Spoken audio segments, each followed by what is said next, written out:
प्रिय विद्यार्थियों, आज मैं आप लोगों को कक्षा 10 गणित त्रिकोणमिति के अंतर्गत 8.3 प्रश्नावली 8.3 के प्रश्न संख्या 1 में दिए गए प्रश्नों का हल इस वीडियो में बताऊंगा। देखिए, कल मैंने आप लोगों को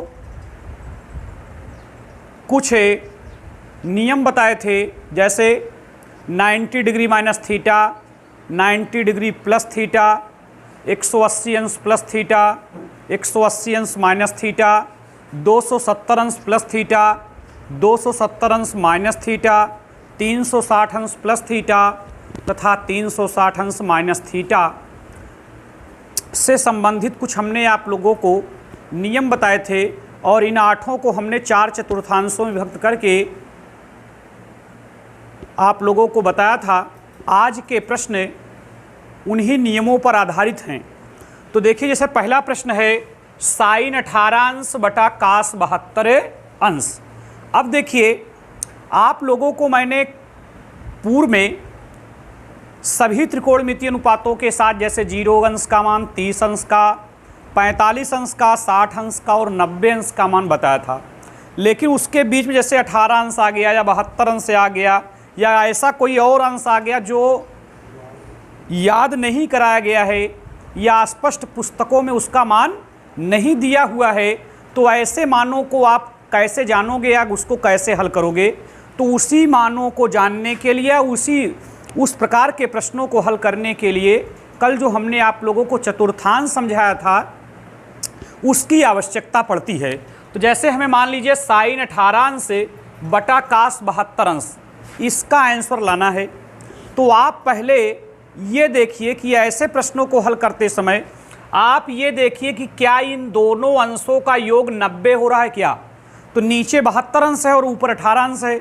अगर हम जोड़ करेंगे तो 90 आएगा। बोलो कितना आएगा? 90।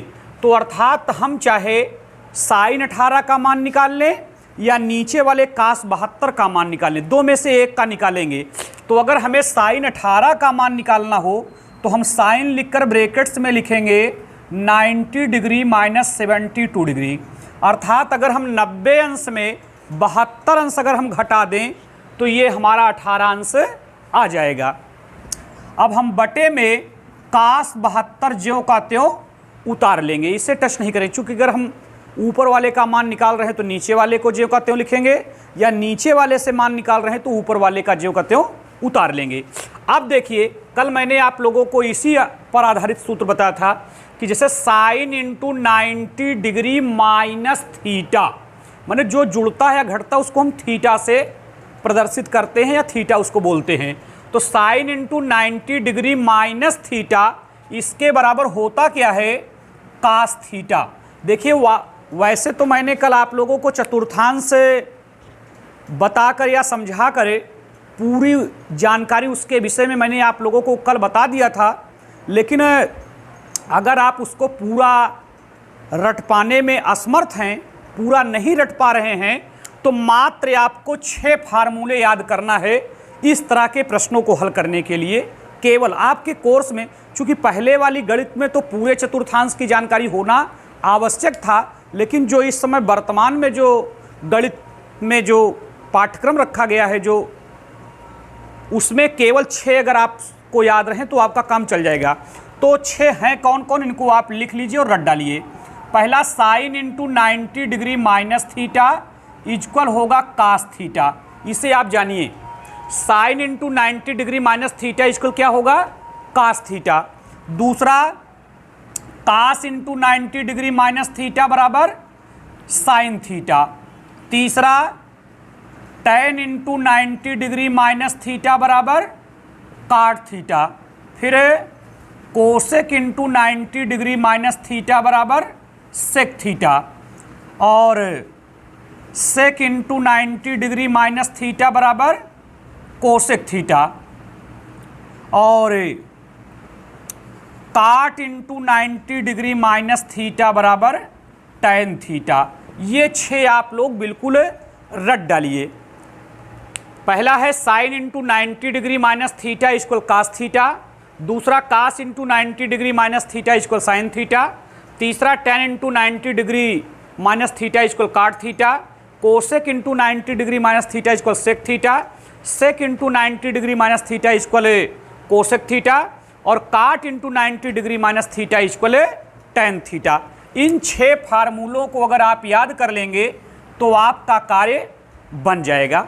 अर्थात इन्हीं 6 पर आधारित प्रश्न आपके पुस्तक में दिया गया है। वैसे तो हमने कल जो जानकारी दिया था वो हमने आपको समस्त कोणों के लिए आपको दे दिया था। तो जैसे देखिए, हमें साइन 18 का मान जानना है तो हम 90 में से कितना घटा दें, 72, तो ये 18 आ जाएगा। तो आप देखिए कि आपका ये जो प्रश्न बन गया वो इस पर आधारित हो गया। किस पर? इस वाले पर, अर्थात sign into 90 degree minus theta. देख लीजिए, sign into 90 degree minus theta का मतलब 72 अंश है, तो इक्वल होता क्या है, कास थीटा। तो हम बराबर में लिख सकते हैं कास थीटा, थीटा माने 72 अंश, और बटे में कितना, कास 72 अंश। अब देखिए, उतना ही ऊपर लिखा है और उतना ही नीचे है, यानी जब ऊपर नीचे बात बराबर लिखी हुई है तो उसका मान क्या आएगा, 1 आएगा। अतः इसका आंसर 1 आएगा। अब इसी तरह दूसरा सेकंड वाला क्वेश्चन क्या है, सेकंड वाले में दिया है tan 26 अंश बटे में काट 64 अंश, tan 26 अंश बटे में काट 64 अंश। तो देखिए कि अब देखिए, अब आप लोगों को 26 अंश का मान तो रटाया नहीं गया है, ना तो 64 अंश का मान रटाया गया है। तो इस प्रश्न को आप कैसे हल करेंगे?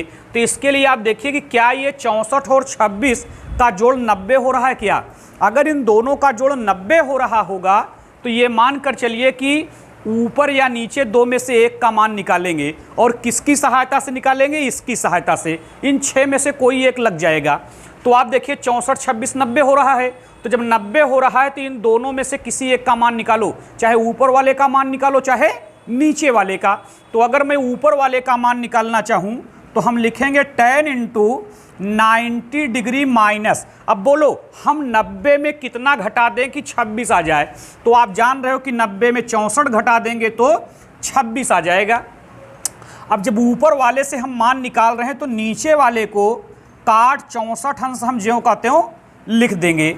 अब आप समझिए कि ये जो हमने ऊपर लिख दिया, ये ऊपर लिखी गई बात इन 6 में से किस में मिलान कर रही है? तो आप देख लीजिए, तो मिलान कर रही किससे, तीसरे वाले से। पढ़िए, tan into 90 degree minus theta लिखा है। अब इसको पढ़ लीजिए, tan इंटू 90 डिग्री माइनस 64। तो 64 को तो ही हम थीटा बोलेंगे, या थीटा को ही तो हम 64 बोलेंगे। माने जो घटता है 90 में से या जो जुड़ता है इस प्रकार के प्रश्नों में, उसी को हम थीटा बोलते हैं। तो ये tan into 90 degree minus theta, तो इसके बराबर होता क्या है, काट थीटा।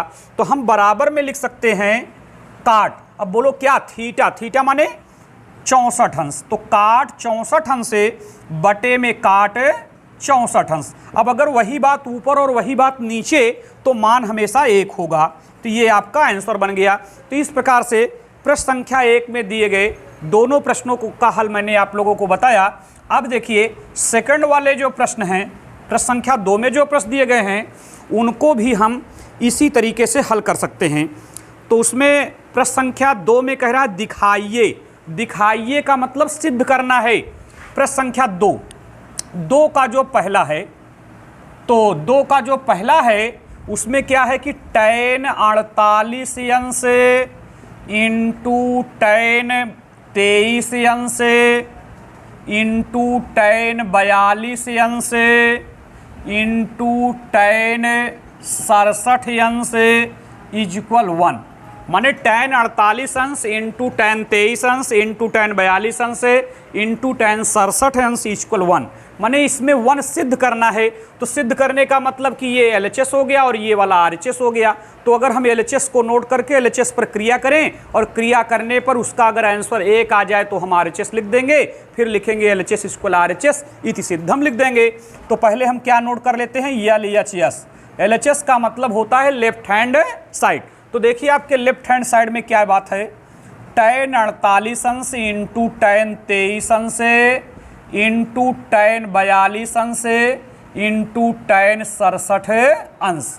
तो अब आपको इस प्रश्न में क्या सिद्ध करना है, 1 बराबर 1 सिद्ध करना है। तो आपको थोड़ा सा दिमाग लगाना होगा।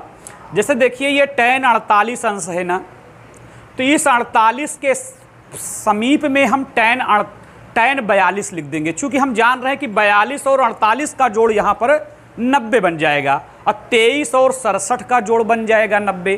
तो इनको समीप रख लीजिए। समीप रखने का मतलब कि tan 48 अंश इंटू tan 42 अंश इंटू tan 23 अंश इंटू tan 67 अंश। अब देखिए इस 48 और 42 का जोड़ 90 होगा, तो जब इन दोनों का जोड़ 90 होगा तो इन दोनों में से एक का मान निकालिए, दो में से एक का मान निकालिए। तो अगर हम tan 48 का मान निकालना चाहें तो 90 में से हमें 42 घटा देना होगा। जब 90 में 42 घटाएंगे तो 48 आ जाएगा।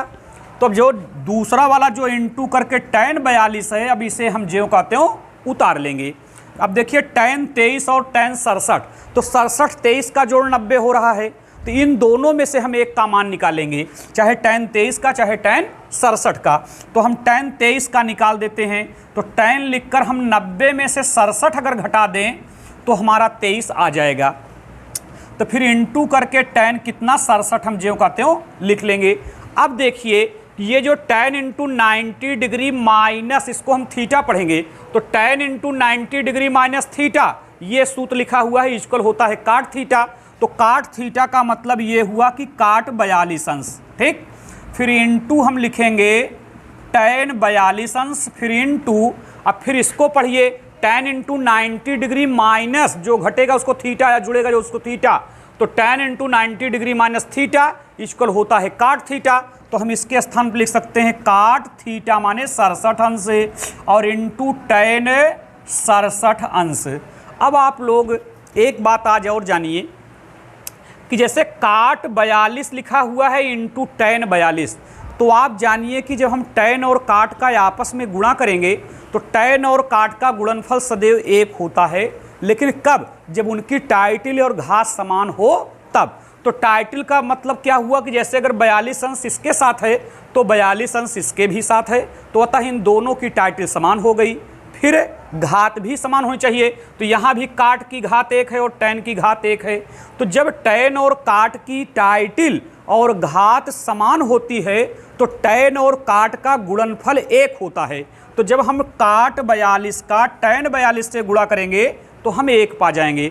फिर इसी प्रकार से देखिए यहाँ काट 67 और tan 67 दोनों का आपस में गुणा करना है, तो फिर देखिए काट और tan का गुणनफल एक आवेगा।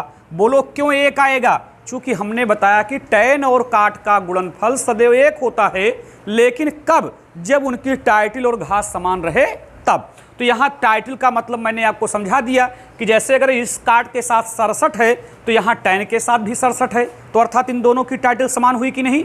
फिर घात भी देख लीजिए, यहाँ काट की भी घात एक है, यहाँ tan की भी घात एक है। तो जब टाइटल और घात समान रहे तो tan और काट का गुणनफल सदैव एक होता है। तो यहाँ जब हम एक एक का गुणा करेंगे तो क्या पाएंगे? एक पा जाएंगे। अब देखो RHS में क्या बात लिखी हुई, एक लिखा है ना, तो सिद्ध हो गया।